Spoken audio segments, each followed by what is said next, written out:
Bíblia, mantenha ela aberta sempre, tá ok?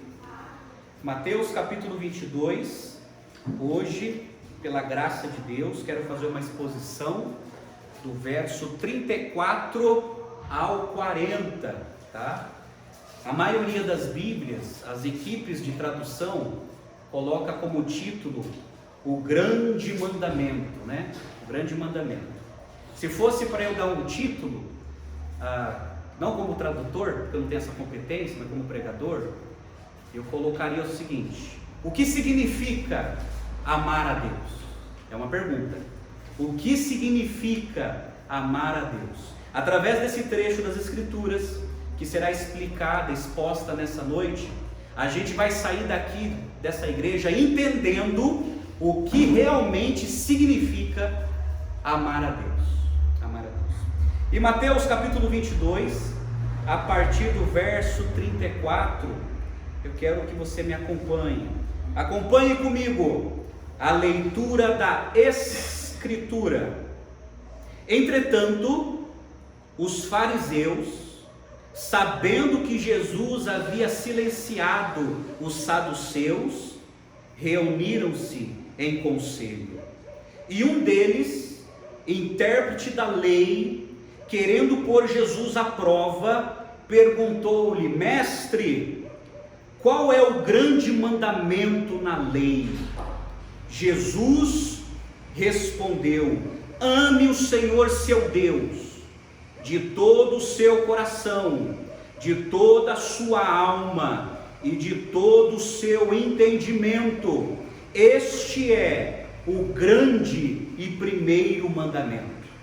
E o segundo, semelhante a este, é: ame o seu próximo como você ama a si mesmo.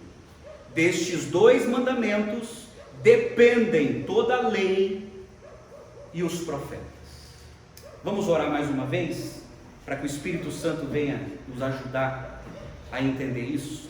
Pai amado, nós estamos diante do Senhor para aprender. Nós estamos diante do Senhor para sermos ministrados pelo Espírito Santo. Porque só o Senhor pode nos convencer dos nossos erros. Só o Senhor pode nos moldar segundo a Tua verdade, a Tua vontade. Mas estamos aqui, Pai, abertos diante de Ti, para receber do Senhor a Tua palavra, Senhor. Fala conosco, através das Santas Escrituras, ilumina a nossa mente e o nosso coração, para entender, ó Deus, aquilo que o Senhor pode nos ensinar.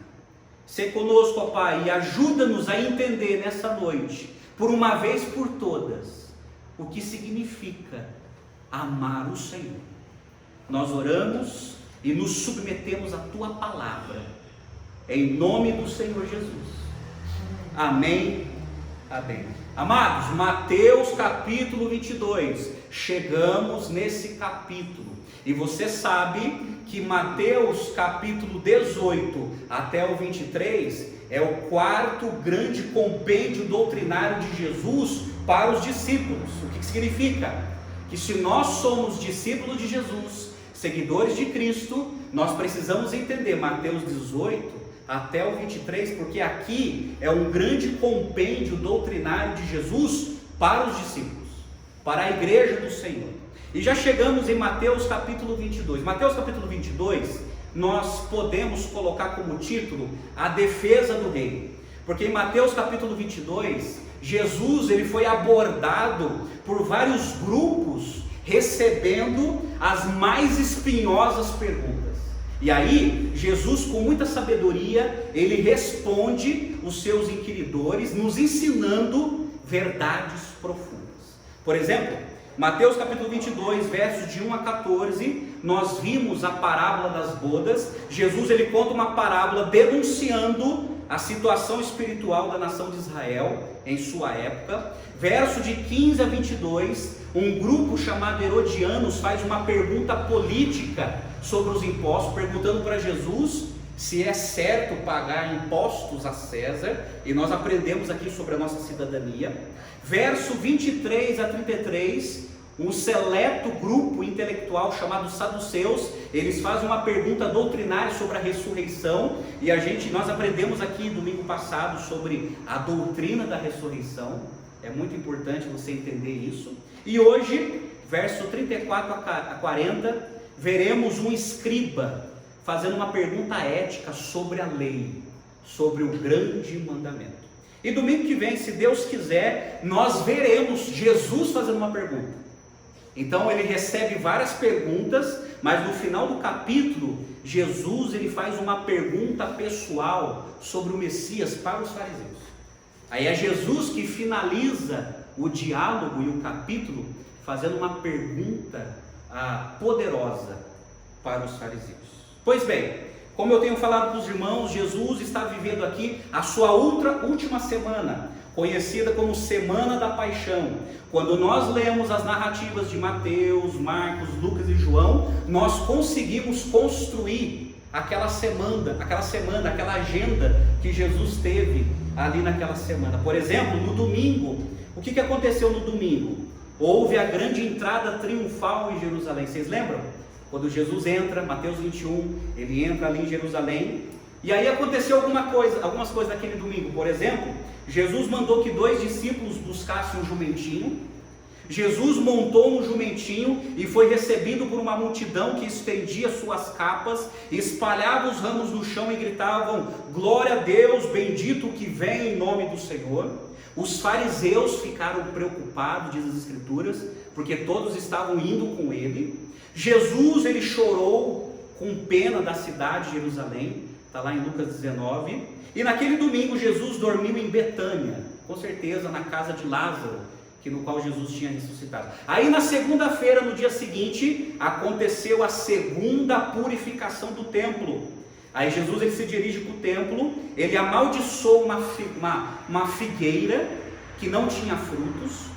Aí Jesus entra no pátio do templo, expulsou todos aqueles que faziam comércio no templo e os acusou de transformar a sua casa num esconderijo de ladrões. Ele expulsa aqueles mercenários do templo. Ali no templo ele cura cegos e coxos, ele é entrevistado pelos gregos, como está em João capítulo 12. Aí na terça-feira, Jesus volta no templo e acontecem as maiores controvérsias. Quando passavam perto da figueira, indo para o templo, os discípulos viram que aquela figueira continuava seca. Aí Jesus ensina uma lição sobre oração. No templo, os líderes judeus desafiaram a autoridade de Cristo, vocês lembram disso? E Jesus responde com uma pergunta sobre João Batista. Aí dentro do templo, Jesus contou 3 parábolas de advertência, denunciando a condição espiritual da nação de Israel. Vocês lembram? Ele conta a parábola dos 2 filhos, a parábola dos lavradores maus e a parábola das bodas. Se você não entendeu essas parábolas, eu convido você a ir lá no canal da nossa igreja, lá no YouTube, para você entender o que Jesus quis dizer com essas parábolas. Aí os fariseus e seus inimigos do partido de Herodes juntaram-se para fazer uma pergunta artilosa sobre o tributo. Os saduceus questionam Jesus sobre a doutrina da ressurreição, e agora um escriba se aproxima de Jesus e o questiona sobre qual é o grande mandamento da lei. Então, gente, essa foi a semana corrida de Jesus, aquela semana da paixão. Lembrando que naquela semana estava perto de começar a Páscoa. E naquele contexto, todos os judeus saíam de suas localidades e iam para a capital Jerusalém para participar da festa da Páscoa e para adorar ao Senhor. E Jesus foi para Jerusalém e dentro do templo acontece todos esses episódios.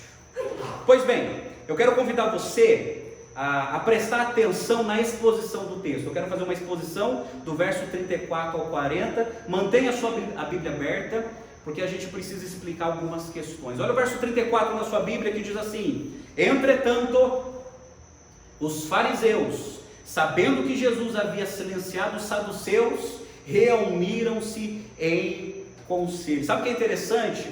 Que é provável que os fariseus tinham gostado de ver seus inimigos, os saduceus, naquela situação embaraçosa. Os fariseus e os saduceus eram inimigos mortais.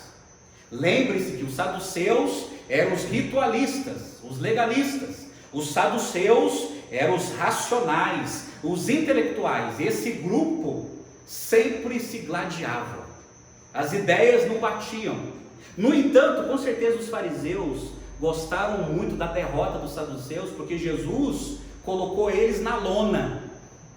Mas mesmo assim, tanto os saduceus como os fariseus, tanto o pessoal da esquerda como da direita se reuniram, se juntaram para poder formar um plano contra Jesus. Como diz um estudioso, juntaram cabeça com cabeça para elaborar um novo plano contra Jesus. Então, gente, olha só como é coisa terrível. Um grupo, historicamente inimigos, se juntam para elaborar um plano contra o nosso Senhor.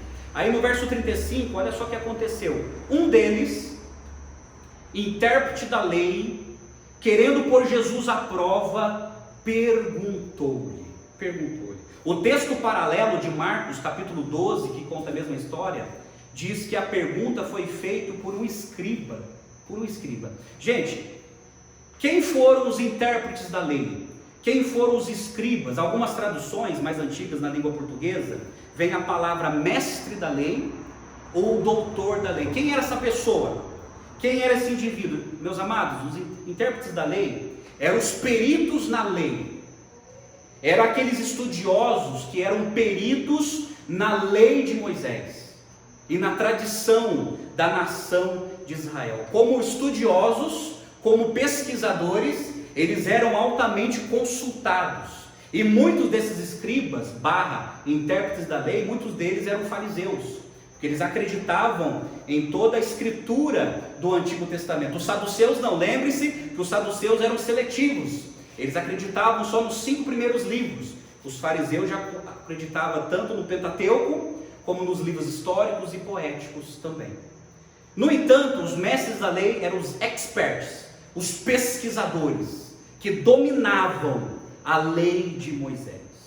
E sabe também que os intérpretes da lei, eles eram os copistas, gente. Naquela época, você sabe que não existia a impressora, nem máquina de xerox, né?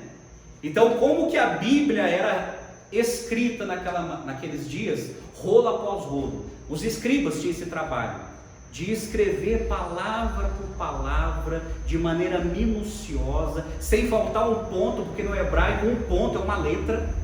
E eles faziam esse trabalho minucioso. Eles eram copistas da Bíblia, para que mais rolos fossem distribuídos nas sinagogas e o povo pudesse ler as Escrituras. E eles eram os grandes comentaristas das Escrituras.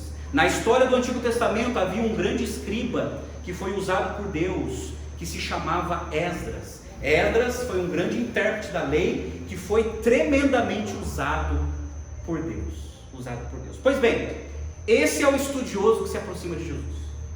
Esse é o escriba, perito na lei, que se aproxima de Jesus para fazer uma pergunta capciosa, uma pergunta inteligente, mas ao mesmo tempo extremamente maligna. Agora, sabe o que é interessante, gente? Que os intérpretes da lei, por serem informados, estudados, eles pensavam muitas vezes que era maior do que os outros. E Jesus, como não tinha toda essa carreira acadêmica, porque ele não vinha de uma carreira acadêmica, pelo contrário, ele foi filho de um marceneiro. Ele não era como o apóstolo Paulo, que aprendeu aos pés de Gamaliel, mas Jesus, ele veio de uma família humilde, aprendendo sim as Escrituras, mas não com os grandes mestres. Esse intérprete se aproxima de Jesus para fazer uma pergunta inteligente, como se Jesus não fosse responder. Mas olha só o verso 36 da sua Bíblia. Aí o intérprete introduz a pergunta: Mestre, qual é o grande mandamento na lei? Interessante que esses homens informados, eles eram altamente educados, né? Mestre, né? Rabi, qual é o maior, qual é o grande mandamento na lei? Interessante que um dos exercícios favoritos dos rabis e escribas na época de Jesus era discutir sobre a obrigação da lei e qual era o mais importante. Então, os intérpretes da lei, eles investiam muito tempo discutindo isso. Quais são os mandamentos mais importantes? Os menos importantes? Os mais relevantes? Os irrelevantes? Qual é o maior? Qual é o menor? Então eles gastavam tempo verbalizando e conversando sobre isso. Por exemplo, o comentarista Robson, o Dr. Robson, ele escreveu, falando dos escribas, o seguinte, abre aspas, os escribas declararam que havia, olha só, 248 preceitos afirmativos. Tanto o número exato em relação aos membros do corpo humano, e 365 preceitos negativos que se referem aos dias do ano, totalizando são 613 mandamentos. O número 613 eram os números exatos das letras do Decálogo, os 10 mandamentos. Então no hebraico, se você contar letra por letra, ponto por ponto, dá 613 letras. Assim, eles formularam 613 mandamentos, gente. E esses 613 mandamentos, eles viviam discutindo qual era o mais importante, o menos relevante e qual eles iriam praticar. O pastor John MacArthur, ele nos ajuda a entender também, ele escreve assim, abre aspas, essas leis também eram divididas em duas categorias, as pesadas e as mais leves, sabendo que as leis pesadas eram mais obrigatórias que as leves. Os escribas e rabis, porém, não conseguiam concordar sobre quais eram as mais pesadas e quais eram as mais leves. Essa abordagem da lei levou os fariseus a pensar que Jesus havia criado a sua própria teoria. Desse modo, os fariseus fizeram essa pergunta em particular para levar Jesus a incriminar a si mesmo e ao revelar suas crenças não ortodoxas e unilaterais. Aqui está a preocupação do intérprete. Há um compêndio de 613 mandamentos. Aí ele queria saber qual era a teoria de Jesus, porque Jesus estava pregando, Jesus estava ensinando, ele também era um rabi popular e reconhecido nessa época. E aí esse intérprete ele se aproxima fazendo essa pergunta para saber se ele tinha uma nova teoria.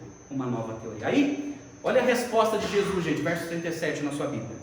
Jesus respondeu: ame o Senhor, seu Deus, de todo o seu coração, de toda a sua alma, de todo o seu entendimento. Verso 38, este é o grande e primeiro mandamento. O interessante é que Jesus, ele é extremamente bíblico, ele responde com as escrituras. Sabe, gente, Jesus, ele não inventou nenhuma novidade do comércio da fé.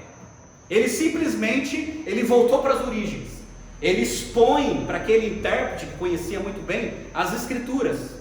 Aí, a resposta de Jesus não consiste em um pensamento novo, mas na recordação daquilo que todo homem judeu pronunciava a cada manhã e a cada noite, o conhecido Shema. Então Jesus cita o livro de Deuteronômio, capítulo 6, verso 4 e 6. Gente, o Shema é uma oração nas escrituras que todo judeu homem de manhã e de noite fazia. Eles faziam para Deus. E o Shema diz assim: escute, Israel, o Senhor, o nosso Deus, é o único Senhor. Portanto, ame o Senhor seu Deus de todo o seu coração, de toda a sua alma e com toda a sua força. Essas palavras que hoje lhe ordeno estarão no seu coração. Então Jesus, ele fornece uma resposta bíblica para aquele intérprete da lei. Interessante que Deuteronômio 5,6 não traz a palavra força, mas traz a palavra, Deuteronômio 5,6 traz a palavra força, em vez de entendimento. Daí Jesus, ele pega essa palavra e coloca entendimento. As passagens paralelas de Marcos e Lucas, que contam a mesma história, traz a expressão de todo o teu entendimento e de todas as tuas forças. Sabe o que Jesus quer dizer aqui? Ele quer falar aqui sobre a integralidade do homem. Que o homem precisa amar a Deus de maneira integral. O homem precisa amar a Deus 100%, sem reservas. O homem precisa se dar a Deus de maneira integral e não de maneira parcial, como certa vez o Dr. Barclay, ele comentou, abre aspas, que esse amor deve dominar nossas emoções, dirigir nossos pensamentos e constituir a força motriz de todas as nossas ações. No entanto, Jesus destaca que o amor a Deus é prioridade.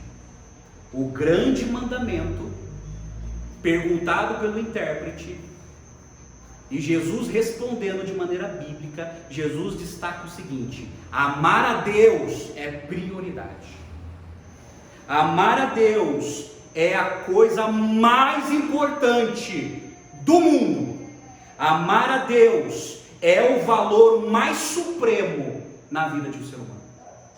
E Jesus deixa isso bem claro para o intérprete, mas o intérprete ele já sabia desse conteúdo. Verso 39, aí Jesus ele fala assim: e o segundo, semelhante a este, é: ame o seu próximo como você ama a si mesmo. Então Jesus expõe o segundo grande mandamento citando as Escrituras, não era nenhuma novidade. Aí Jesus está citando Levítico 19:18, que diz assim: Moisés escreveu assim: não procurem vingança, nem guarde ira contra os filhos do seu povo, mas ame o seu próximo como você ama a si mesmo. Eu sou o Senhor. Está aí, gente. Então Jesus recorre às Escrituras do Antigo Testamento, falando que nós precisamos amar a Deus, Deuteronômio 6, e precisamos amar o próximo, Levítico capítulo 19. Todo esse conteúdo já estava lá na lei de Moisés. Olha só, ao contrário de algumas interpretações contemporâneas, não é um mandamento para amar a si mesmo. Em vez disso, ele contém em diferentes palavras exatamente a mesma ideia da regra de ouro ensinada por Jesus em Mateus 7,12. Porque sabe por quê? Sabe qual é a interpretação errada que eu sempre ouvi sobre isso? Olha, a gente precisa amar o próximo como a si mesmo. Então, se a gente não se ama, a gente não consegue amar o próximo. Não é isso que Jesus está ensinando. Não é isso que a lei está ensinando. A lei está ensinando que nós precisamos amar o próximo. Isso é, nós precisamos amar o próximo de tal maneira como nós queríamos que fôssemos amados também. Mas, no entanto, a gente precisa amar. Então, não é uma questão eu tenho que cuidar de mim mesmo para depois cuidar dos outros. Não, eu preciso amar como eu gostaria de ser amado. Mas eu preciso, é uma necessidade. Por exemplo, em Mateus 7, verso 12, Jesus escreveu assim, lembrando desse mandamento: portanto, tudo que vocês querem que os outros façam a vocês, façam também vocês a eles, porque esta é a lei e os profetas. Sabe o que Jesus está ensinando? Se você quer ser amado, ame. Se você quer ser respeitado, respeite. Se você quer ser lembrado, se lembre dos outros. Então, Jesus ele está destacando esse segundo e grande mandamento. Então, meus amados, Jesus deixa bem claro: o maior mandamento, amar a Deus com integridade e não com parcialidade, e amar o próximo, o nosso próximo. Aí ele finaliza a argumentação, verso 40, ele diz assim: destes dois mandamentos dependem toda a lei e os profetas. O que Jesus quis dizer com isso? A lei e os profetas corresponde ao Antigo Testamento, as Escrituras do Antigo Testamento. Então Jesus deixa bem claro que a tese do Antigo Testamento é essa: ame a Deus e ame o seu próximo. Interessante que amar a Deus e amar o próximo corresponde com os 10 mandamentos, porque os 4 primeiros mandamentos dos 10 mandamentos têm a ver com o nosso relacionamento com Deus. Os 6 últimos mandamentos do Decálogo têm a ver com o nosso relacionamento com o próximo. E Jesus está falando assim: olha, se você amar a Deus, você vai estar cumprindo os 4 mandamentos. Se você amar o próximo, você está cumprindo os 6 mandamentos. Então, tudo isso se resume na lei e nos profetas. Agora, eu concordo, gente, com o comentário do pastor Hernandes Dias Lopes, que ele escreveu assim, abre aspas: Jesus sintetizou a lei no amor, e não em preceitos e rituais. Amor a Deus e ao próximo é o fim último da lei. Quem ama, cumpre a lei. Jesus foge do legalismo dos fariseus, que impunha fardos pesados sobre os homens e os atormentava com uma infinidade de regras e preceitos. O fato novo abordado por Jesus foi unir esses dois mandamentos. Isso nenhum rabino havia feito até então. Nenhum rabino, gente. Os grandes rabinos da história de Israel, nenhum deles tinha feito um comentário tão profundo e tão sábio como Jesus. Nenhum deles. E Jesus, ele sintetiza tudo isso, dizendo que o fim da lei é o amor. Isso é, quem ama a Deus obedece a lei. E obedece por amor, e não por obrigação, e não nem por medo, mas obedece a Deus. Agora, sabe o que é interessante, gente? Essa história está em Mateus, capítulo 22, está em Marcos, capítulo 12, e Lucas, capítulo 10. Nesse registro de Mateus, não foi relatado a reação do escriba, porque acaba aqui. Mas o texto paralelo de Marcos 12 é relatado a reação do escriba quando ouviu a resposta de Jesus, e Jesus faz um comentário importante. Olha só, escute só lá o que aconteceu no relato de Marcos. Marcos, ele escreveu assim o relato. Então o escriba disse, depois que Jesus respondeu.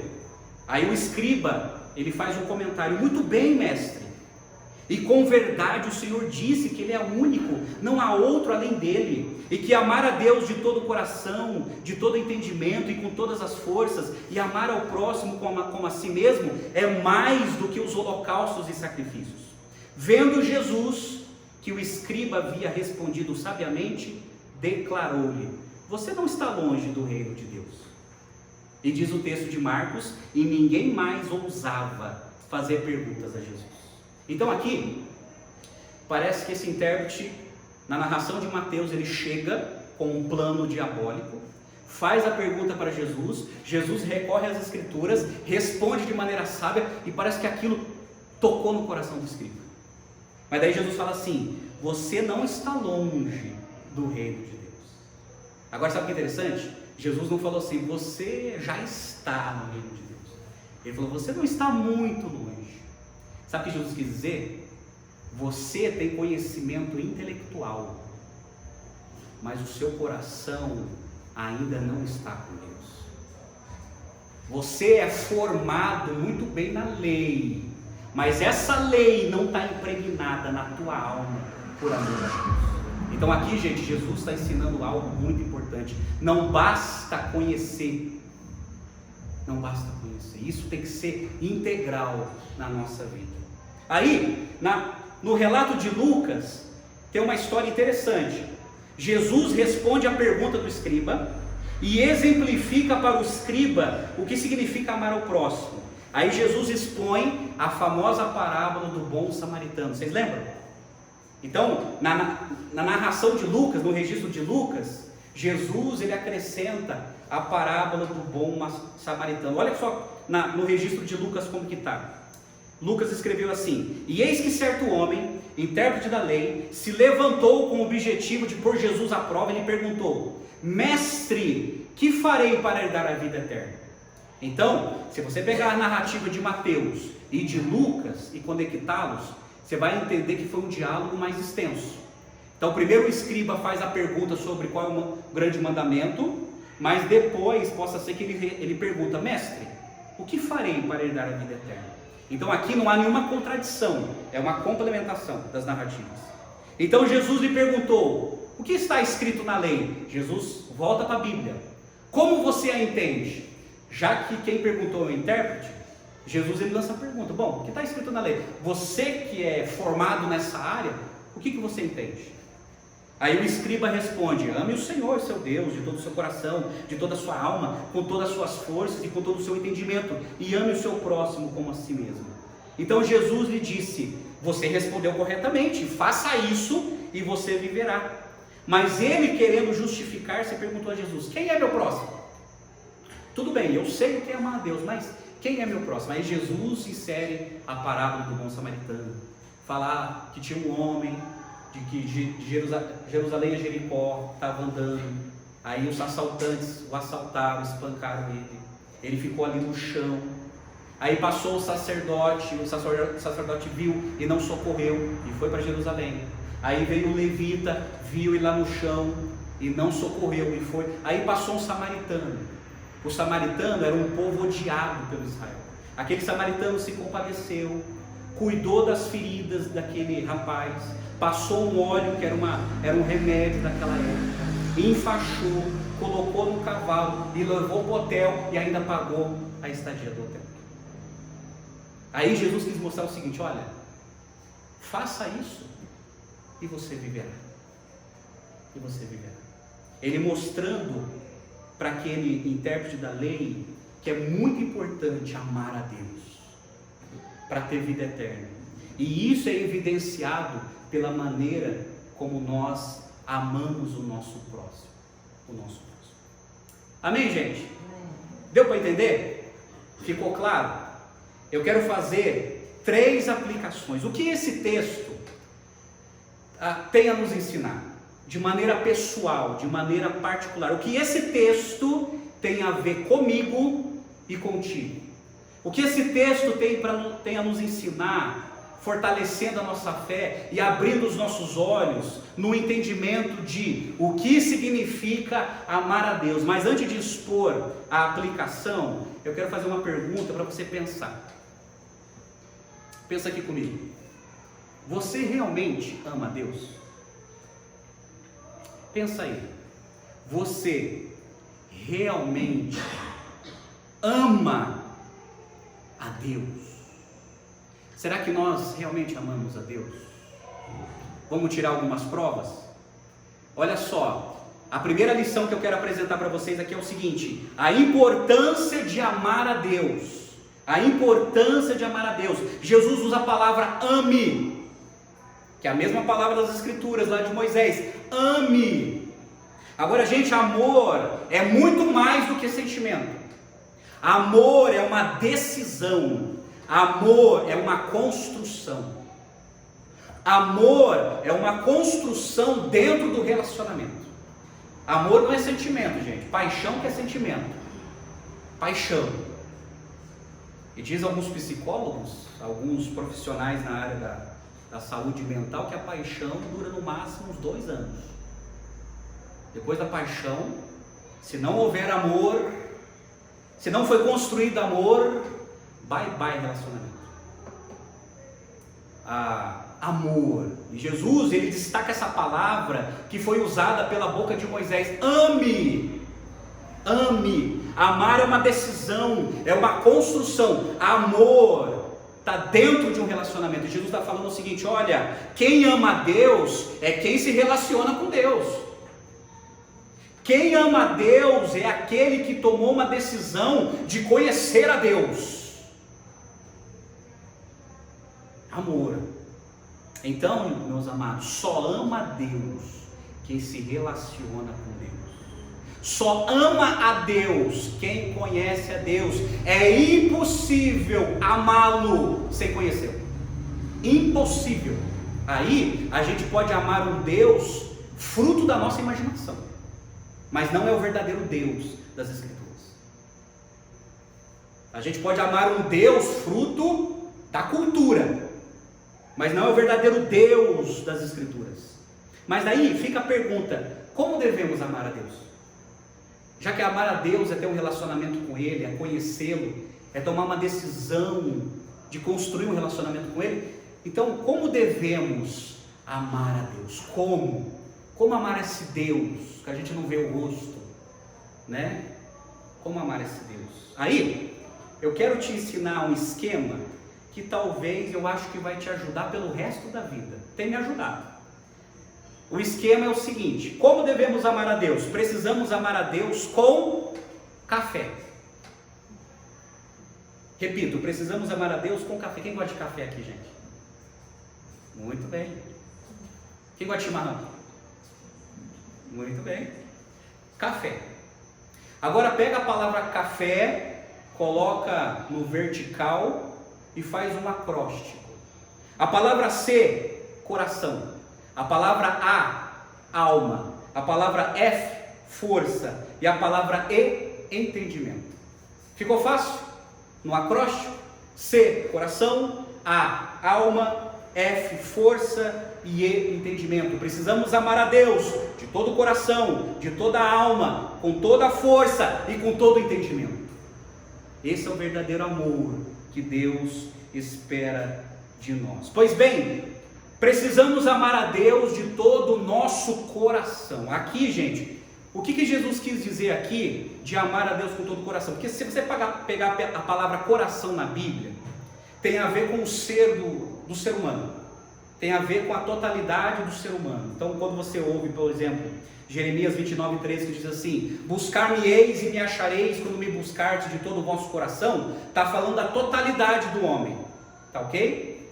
Então, muitos textos do Antigo e do Novo, você vai ouvir essa palavra coração falando da totalidade do homem. Mas nesse caso, amar a Deus de todo o coração significa a sede dos sentimentos e emoções. Amar a Deus de todo o coração consiste de amá-lo com toda alegria, emoção, com toda alegria. Amar a Deus de todo o coração consiste de amá-lo com choro e quebrantamento, emoção.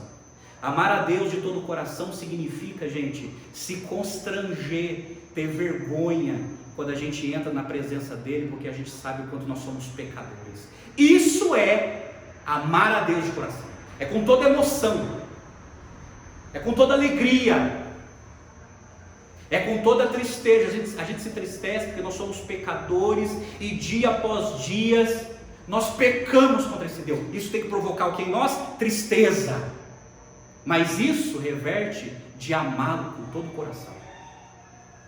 Eu não sou frio diante de Deus.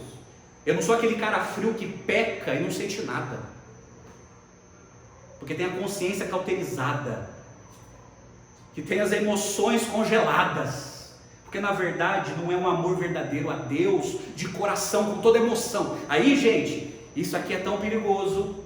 Deixa eu fazer uma pergunta para você, porque isso resume a situação do nosso coração. O que te alegra mais nessa vida?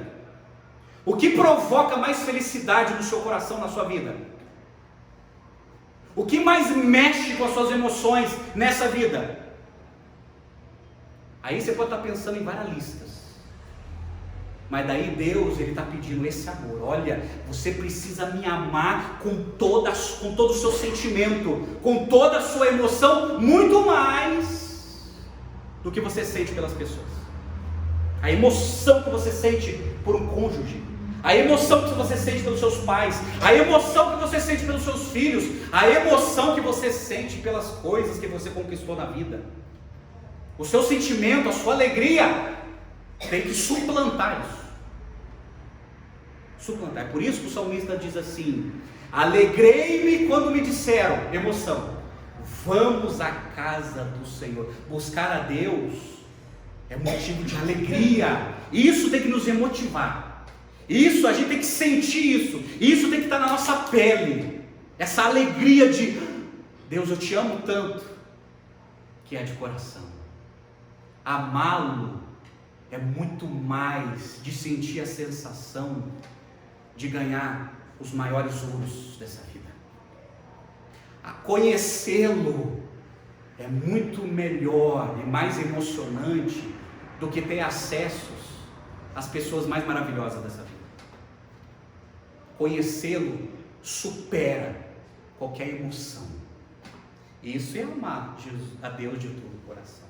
Pergunto para você: esse é o termômetro do seu coração? Você ama a Deus com essa intensidade?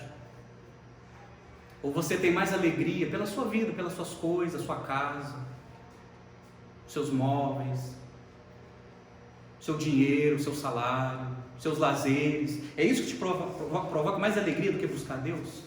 Olha, cuidado. Se esse é o seu caso, você não ama a Deus.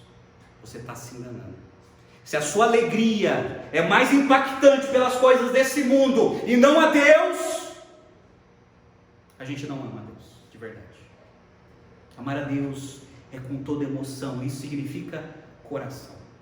Precisamos amar a Deus com toda a nossa alma. Alma aqui, gente, alma na linguagem bíblica tem a ver mais com ânimo, né? Tem a ver com o ser do ser humano. Mas alma aqui é no sentido de integridade, sinceridade, verdade. Amar a Deus com toda a alma tem a ver com despojar qualquer tipo de hipocrisia e falsidade. Eu amo a Deus de verdade. Eu amo a Deus com sinceridade. Eu amo a Deus com integridade. Isso é evidente. Isso não é mascarado pela religião. Eu amo a Deus e isso é evidente na minha vida. É uma verdade, não é uma mentira. Não é um engano, não é um engodo. Eu amo a Deus de verdade. Isso é amar a Deus de toda a alma. Eu pergunto para você: você ama a Deus de toda a alma? A sua família pode apontar para você e dizer assim: olha, o meu pai ama a Deus de verdade. Ou se eu perguntar para os seus filhos, ele vai falar assim: xiii, meu pai, minha mãe, ó, meia boca. Não é tudo isso não. Não, ele ama de verdade. Eu vejo, eu percebo. Amar a Deus, gente, com toda a alma, é amar a Deus de verdade. De verdade. Aí, gente, eu não estou falando aqui de perfeição.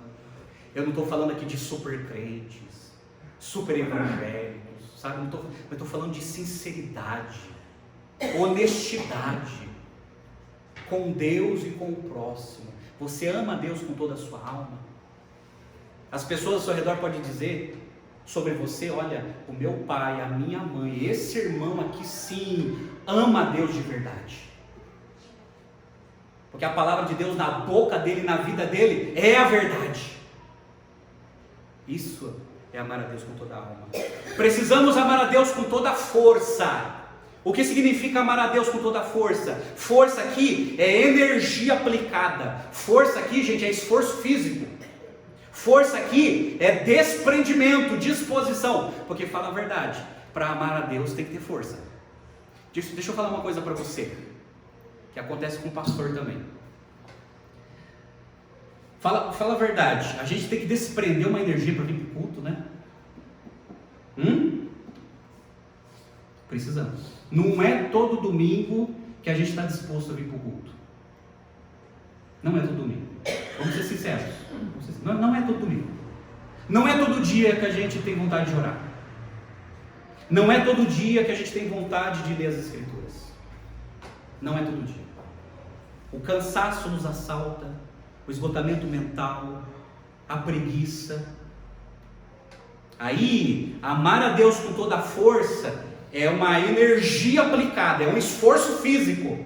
Isso é, você fez um esforço físico para vir para esse culto, para sair do conforto da sua casa, deixar a sua casa, a sua culinária, o seu sofá, e você fez uma força para vir para o culto.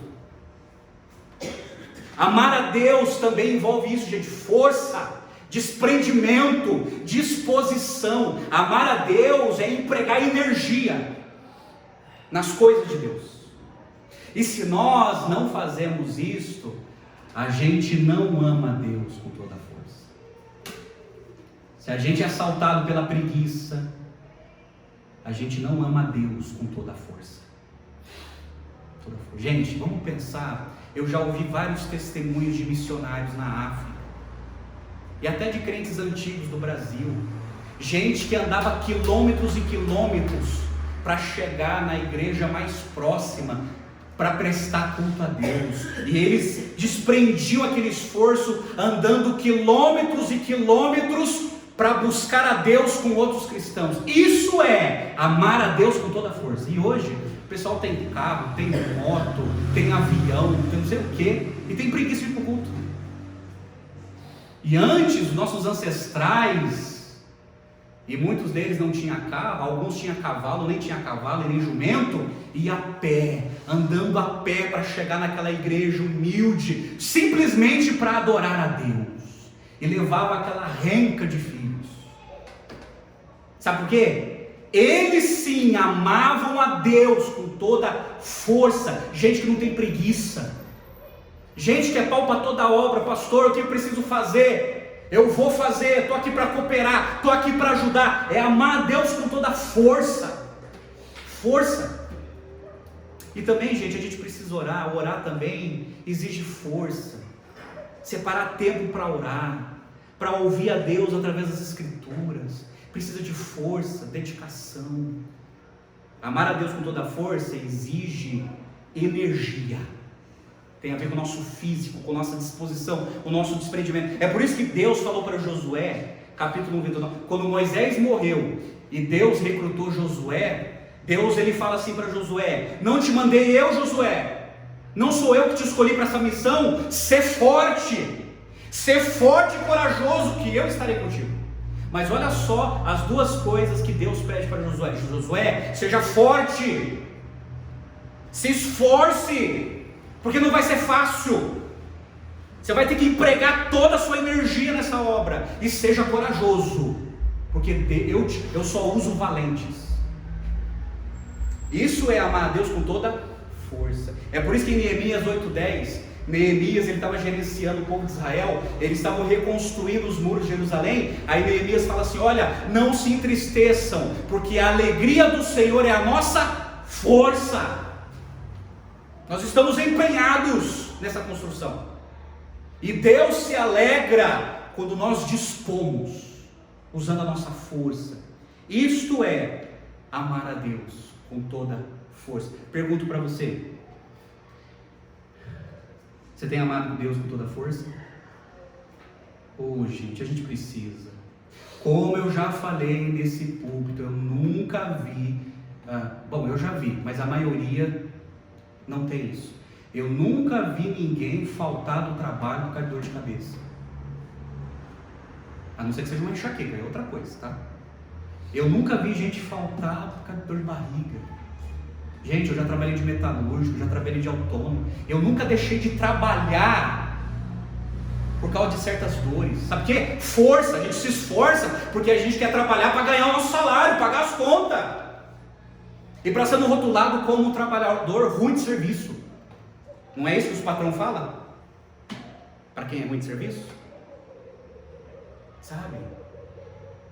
E a gente vai, sabe? Tá chovendo, segunda-feira a gente tá lá na empresa. Mas dia de culto tá chovendo, cadê os crentes? O trabalho na segunda-feira não falta só porque tá chovendo. E por que no culto, quando tá chovendo, o dia tá chovendo, o pessoal falta? Só porque tá chovendo. Gente, sabe por quê? Porque não amam a Deus com toda a força. A gente precisa avaliar isso, gente. Isso não é legalismo, não. Isso não é fanatismo, não. Isso é evidência da nossa vida, se nós o amamos ou não. E Jesus está mostrando o seguinte: olha, quem ama a Deus com coração, emoção, com alma, sinceridade e com força. A pessoa faz um esforço para buscar a Deus, porque isso é um prazer.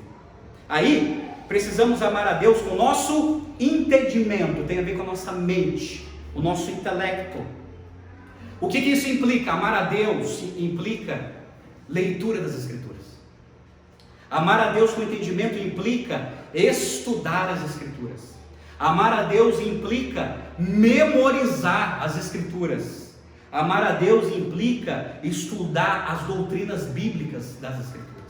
Entendimento, gente, tem a ver com a nossa mente, o nosso intelecto, o nosso pensamento. Isso é, nós vamos armazenar na nossa mente as verdades de Deus através das Escrituras.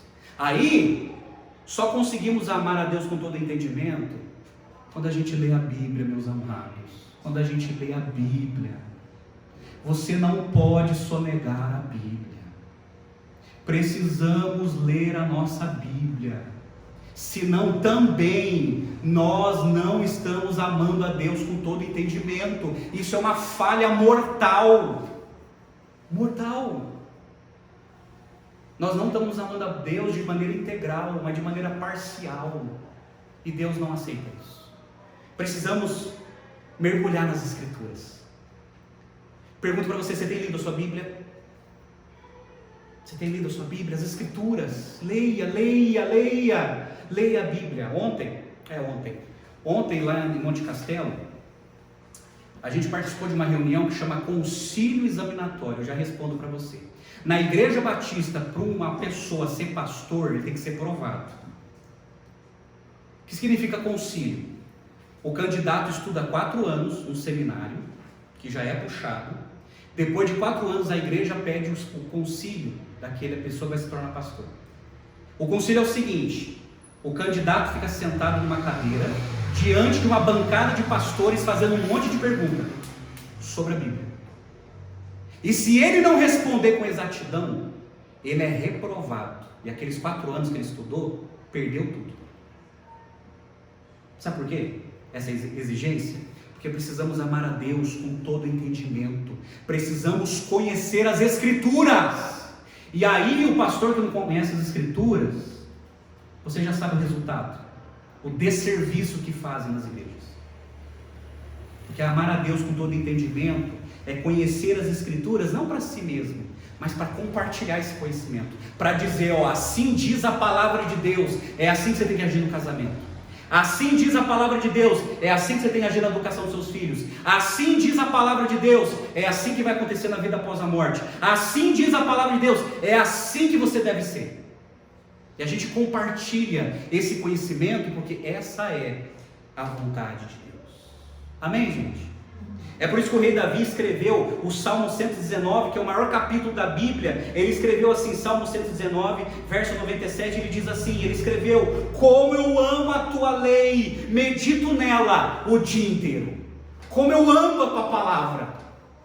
E ele escreveu o Salmo 1, verso 2, ele escreveu assim: antes o seu prazer está na lei do Senhor, e na sua lei medita de dia e de noite. Meditar não tem nada a ver com a questão oriental. Meditar aqui é estudar, investigar, memorizar, colocar na cuca e aplicar na vida. E, gente, a maior evidência de uma pessoa que ama Deus, guarda isso aqui, a maior evidência de uma pessoa que ama Deus é o zelo que ela tem pela Bíblia. Essa é a maior evidência.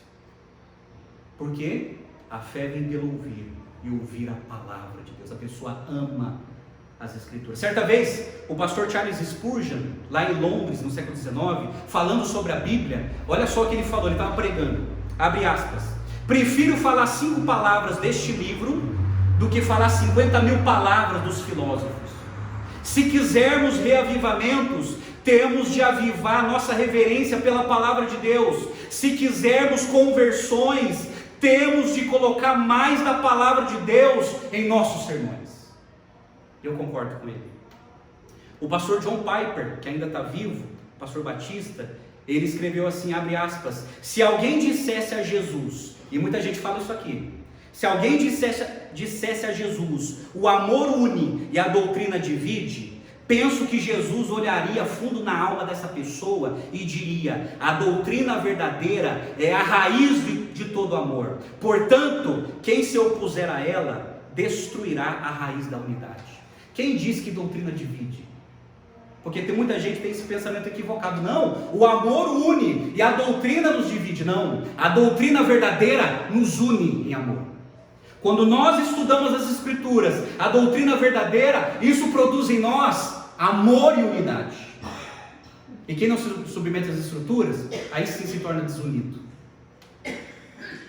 Aí o pastor Martinho Lutero, ele escreveu assim, gente, olha que lindo, falando sobre a Bíblia: o que o pasto é para o animal, o lar para o homem, o ninho para o passarinho, os penhascos para os répteis, a água para os peixes, a Escritura sagrada é para a alma dos crentes. Nós só vamos sobreviver se nós lermos a Bíblia. A Bíblia. E certa vez uma educadora cristã chamada Henrietta Maris, ela escreveu assim, gente, ela é uma educadora, uma pedagoga cristã. Ela escreveu assim: deixa a Bíblia encher a sua mente, orientar seu coração e guiar os seus passos. Isso é amar a Deus com todo entendimento. Amém, gente? Amém? Isso significa amar a Deus com café, de todo o coração, com toda a alma, com toda a força e com todo entendimento. Amados, se isso não é uma realidade na nossa vida, nós não amamos a Deus e estamos nos enganando. Aí vem meu terceiro ponto, que eu quero mostrar para vocês. No segundo ponto, a importância de amar o próximo. Precisamos amar a Deus. É o mais importante. É interessante que Jesus, ele coloca essa categoria. Não é amar o próximo primeiro, é amar a Deus primeiro. E não é amar a Deus de qualquer jeito, é de todo coração, com toda a alma, com toda a força, com todo entendimento. Deus é o nosso amor maior. Aí o restante é consequência. Aí vem o segundo mandamento, a importância de amar o próximo. A pergunta é: quem é o nosso próximo? Aí, olha o que a Bíblia apresenta sobre o nosso próximo. Primeiro, nosso próximo, nossa família. 1 Timóteo 5,8, o apóstolo Paulo escreveu assim: se alguém não tem cuidado dos seus, e especialmente da sua própria casa, esse negou a fé e é pior do que o descrente. Amar a família. E isso, gente, é terrível. Não adianta frequentar a igreja e deixar a família de qualquer jeito. Tem muito crente que cai nesse buraco, que vive na igreja, mas não corresponde como marido, como esposa, como mãe, como pai, abandonou a família. Não é isso que Deus pede. Não é isso. Precisamos cuidar da nossa família da melhor maneira possível e influenciá-los a buscar a Deus. O nosso próximo, a nossa família. Quem é a nossa família? Nossos pais, nossos filhos. Efésios 6. Paulo escreveu assim: filhos, obedeçam aos seus pais no Senhor, pois isto é justo. Honre o seu pai e a sua mãe, que é o primeiro mandamento com promessa, para que tudo corra bem com você e você tenha longa vida sobre a terra. E vocês, pais, não provoquem os seus filhos a ira, mas tratem de criá-los na disciplina e na palavra do Senhor. Os nossos pais, precisamos honrá-los. Os nossos filhos, precisamos educá-los de maneira cristã. Fazendo isso, a gente está cuidando do nosso próximo e cumprindo o mandamento de amar o próximo. O que significa amar o próximo? Amar os nossos irmãos, a nossa igreja. Gálatas capítulo 6, verso 9 e 10, Paulo escreveu assim: e não nos cansemos de fazer o bem, porque no tempo certo faremos a colheita, se não desanimarmos. Por isso, enquanto tivermos oportunidade, façamos o bem a todos, mas principalmente os da família da fé. Precisamos fazer o bem a todos, mas principalmente a família da fé. A gente precisa amar os nossos irmãos. A gente precisa saber se está bem. A gente precisa cuidar uns dos outros. Gente, a gente não pode viver como individualistas. Isso não é igreja. Ah, pastor, cada um com seus problemas. Olha, você não entendeu nada do que é igreja, nem o evangelho você não entendeu. Porque amar o próximo é se preocupar com o meu irmão, com o meu irmão. Amar o próximo é se preocupar com os necessitados. A parábola do bom samaritano, os necessitados, aquele que precisa. A gente sabe que a gente não vai conseguir resolver o problema do mundo, mas a gente pode cooperar em alguma coisa. A gente pode cooperar em alguma coisa.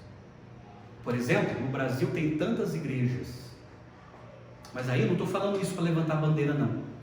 Mas só tem uma igreja só que se preocupou em plantar uma igreja lá no meio da Cracolândia, em São Paulo. Diante de tanta igreja milionária no Brasil. Igrejas riquíssimas.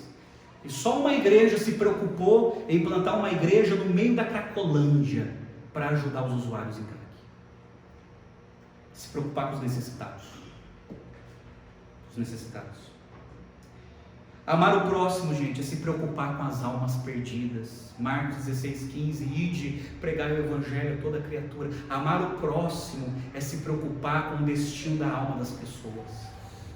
A Bíblia fala que aqueles que não estão seguindo a Jesus, se assim morrerem, eles serão condenados. Eles sofrerão num lugar que Jesus deu o nome de inferno. E isso precisa mexer com a gente de tal maneira que a gente precisa amar as pessoas para falar para as pessoas: olha, entrega a sua vida a Jesus, siga Jesus, creia naquilo que Jesus fez por você na cruz, porque senão, se você não crer, você será condenado. E a gente precisa dizer isso com muito amor, mas com muita verdade, com paixão. E isso precisa mexer com a gente. A nossa família está indo para o inferno. Isso deveria mexer com você. Os meus parentes estão condenados, isso deveria tirar seu sono. Os meus filhos estão condenados, isso deveria tirar o seu apetite. Amor, eu amo, não, eu quero ver as pessoas salvas. Eu não me conformo, eu quero ver a minha família no céu. Isso é amor ao próximo. E amar o próximo, gente, é amar os nossos inimigos. A gente não pede para ter inimigo. Você pede para ter inimigo? Você acorda assim, hoje eu quero fazer um inimigo. Você acorda assim? Eu não. Apesar que olha, abre aspas aqui, abre um parênteses. Apesar que lá em São Paulo, gente, eu conheci uma pessoa que aonde ela ia, ela fazia um inimigo. Tinha um inimigo no trabalho, na família, na escola, na vizinhança. Onde ela passava tinha que ter um inimigo. Coisa terrível. Pois bem, volta aqui. A gente não pede para ter inimigo, mas tem pessoas que se levantam como inimigo. Aí Jesus fala que a gente precisa amá-los também. Mateus 5, verso 43, 47, Jesus falou assim: vocês ouviram o que foi dito, ame o seu próximo e odeie o seu inimigo. Eu, porém, lhes digo, amem os seus inimigos e orem pelos que perseguem vocês, para demonstrarem que são filhos do Pai de vocês que está no céu. Ame. Pensa assim, olha, ele não sabe o que está falando. Ou pensa assim, olha, não acordou bem. Ou pensa assim, olha, não está bem na cabeça, está precisando de remédio. E ore por aqueles que perseguem você. Porque, gente, pessoas perseguirão a gente por causa da nossa fé. E Jesus falou, ore por aqueles. Ore por aqueles. E ame. Agora lembre-se, gente, que amar não é concordar com o erro, tá? Cuidado. Amar não é passar a mão na cabeça. Amar não é concordar com o erro. Amar não é tampar o sol com a peneira, como se nada tivesse acontecido. Amar também é corrigir. Amar também é confrontar. Mas tudo isso tem que ser temperado com muito amor. Amor. Quem ama também debate. Quem ama também repreende. Senão não é amor. Mas sobretudo, precisamos amar. Não querer o mal. Não prejudicar. Isso é amor ao próximo. Terceiro e último, eu termino aqui. Esse aqui, que eu gostaria que você prestasse atenção. O perigo da religiosidade sem amor a Deus e ao próximo. O perigo, gente, o perigo. Cuidado! Se não amarmos a Deus integralmente, coração, alma, força, entendimento, significa que não amamos a Deus. Se não amarmos a Deus integralmente, intensamente, significa na prática que não amamos a Deus. Certa vez, uma pessoa me confrontou assim, eu ensinando essas verdades, na boa, a pessoa falou, pastor, você não conhece o meu coração. Eu, epa. Aí eu respondi assim, tudo bem, eu não conheço o seu coração, mas Deus conhece o seu coração, e o seu coração está sendo revelado para mim através da sua vida. E a sua vida está me dizendo que você não ama Deus. Pastor, quem é você para me criticar? Não sou eu. A Bíblia está falando de você. Eu só estou aqui repartindo algo que Deus me ensinou e que eu me preocupo também. Gente, não amar a Deus integralmente significa não amar. Significa que não está amando a Deus. É um engano, gente. É uma enganação. É um fake news na nossa alma. Cuidado! Se não amarmos o próximo, significa também que não amamos a Deus. Não adianta dizer que ama a Deus e odeia o próximo. Não adianta falar que ama a Deus, mas quer a morte do outro. Que se lasque o outro. Quem sente assim, pensa assim, não está nem amando a Deus nem o próximo. Entretanto, esse é o perigo, gente, da religiosidade sem amor a Deus, sem amor ao próximo. E aí, 1 João capítulo 4, verso 20, João, o apóstolo do amor, ele escreve assim: se alguém disser ama a Deus, mas odiar o seu irmão, esse é mentiroso. Pois quem não ama o seu irmão a quem vê, não pode amar a Deus a quem não vê. E o mandamento que dele temos é este, que quem ama a Deus, que ame também o seu irmão. O nosso amor a Deus também é evidenciado pela maneira como eu amo o meu próximo. É o termômetro do meu coração e da minha espiritualidade. É por isso, gente, toma cuidado. Eu já conheci gente tão rancoroso, que trata mal as pessoas e que diz que ama a Deus, mas trata tão mal o cônjuge, os filhos, os parentes, os vizinhos, os colegas de trabalho. Pessoas que, sabe, as pessoas não querem estar perto, é insuportável, é intragável. As pessoas, aquele parente meu crente, olha, eu prefiro viver quilômetros longe, porque não ama. A gente não foi chamado para ter esse comportamento. O perigo da religiosidade sem amar a Deus e ao próximo. Oh, meus amados, nós precisamos urgentemente amar a Deus de verdade, integralmente. Eu quero convidar você nessa noite a amar a Deus com todo o seu coração, com toda a sua alma, com toda a sua força e com todo o seu entendimento. Eu quero convidar você a amar a Deus com essa intensidade. Eu quero convidar você a amar o seu próximo, a aprender a amar o seu próximo. Senão, a nossa religião é vazia, é falsa, é uma mentira. Pois bem, eu concluo a minha mensagem dizendo o seguinte: olha, precisamos amar a Deus, mas olha só, nós só conseguiremos amar a Deus de coração, com toda a alma, com toda a força e com todo o entendimento, só conseguiremos porque Ele nos amou primeiro. Ele nos amou primeiro, como o apóstolo do amor, João, escreveu, 1 João, capítulo 4, verso 10, ele escreveu assim: nisto consiste o amor, não em que nós tenhamos amado a Deus, mas que Ele nos amou e enviou o seu Filho como propiciação pelos nossos pecados. Sabe por que nós podemos amar a Deus? Porque Deus nos amou primeiro. E diz Efésios capítulo 1, que antes da fundação do mundo, Ele já tinha nos amado. E Ele enviou o seu Filho para morrer na cruz por nós. Por quê? Lembra do Evangelho? Aí eu te levo para o jardim do Éden. Os nossos pais, os nossos ancestrais desobedeceram a Deus, duvidaram da palavra e da ordem de Deus, por causa da tentação da serpente. E eles decidiram comer aquele fruto, deflagrando assim a incredulidade deles e a desobediência deles a Deus. E por causa dessa desobediência, o pecado entrou no mundo. E diz as Escrituras que o pecado contaminou todos os seres humanos, de tal maneira que a Bíblia diz que nós nascemos no pecado e separado de Deus. E o ser humano, por causa desse pecado, ele vive alienado de Deus, emancipado de Deus, e sempre na tentativa de buscar a Deus, mas de maneira frustrante.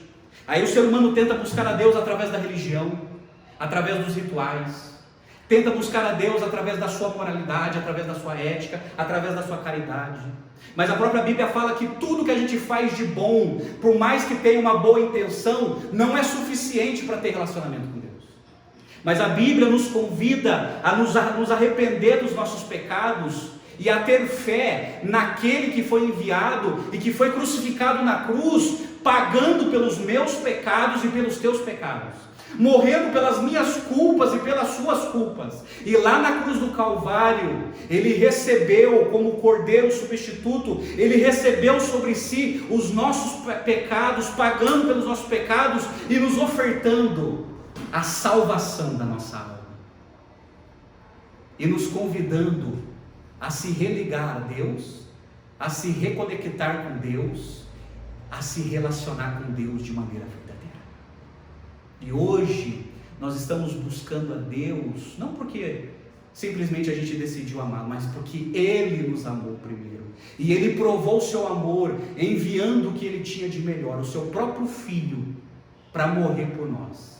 E esse sacrifício se tornou propício a Deus, aplacando a ira de Deus, que vai ser derramado sobre toda pessoa que rejeita Deus. Mas com esse sacrifício que Deus aceitou, sacrificando o seu próprio Filho na cruz, Deus derramou sobre nós a sua graça, a sua salvação, dizendo: você está perdoado, a sua culpa foi removida, porque eu te amo, e o meu Filho morreu por você. E por causa disso, nós decidimos seguir a Jesus. Seguir a Jesus porque alguém nos amou primeiro.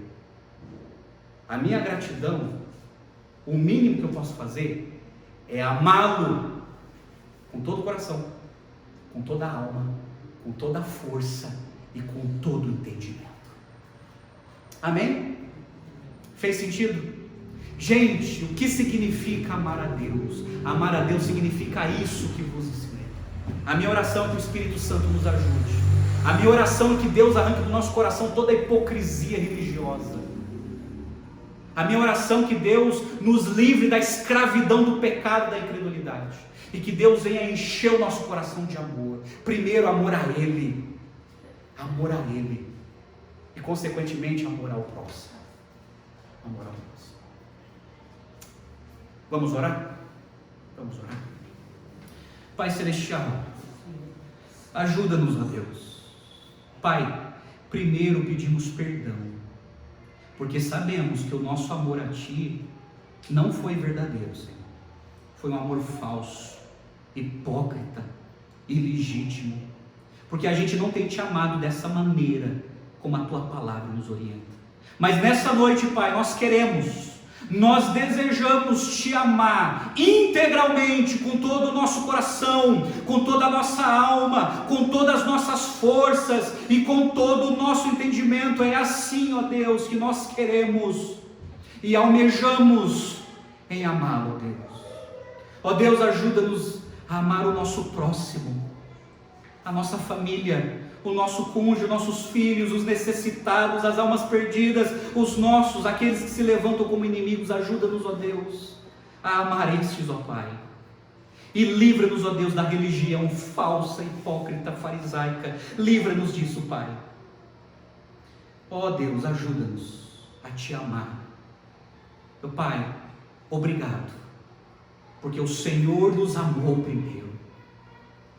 Antes de nascermos, o Senhor nos amou primeiro. Antes de ter nos convertido, o Senhor nos amou, enviando Jesus para morrer na cruz. Obrigado, a Deus. Tão grande amor dispensado por nós. Nós oramos e Te agradecemos. Em nome do Senhor Jesus. Amém. E amém, meu Senhor.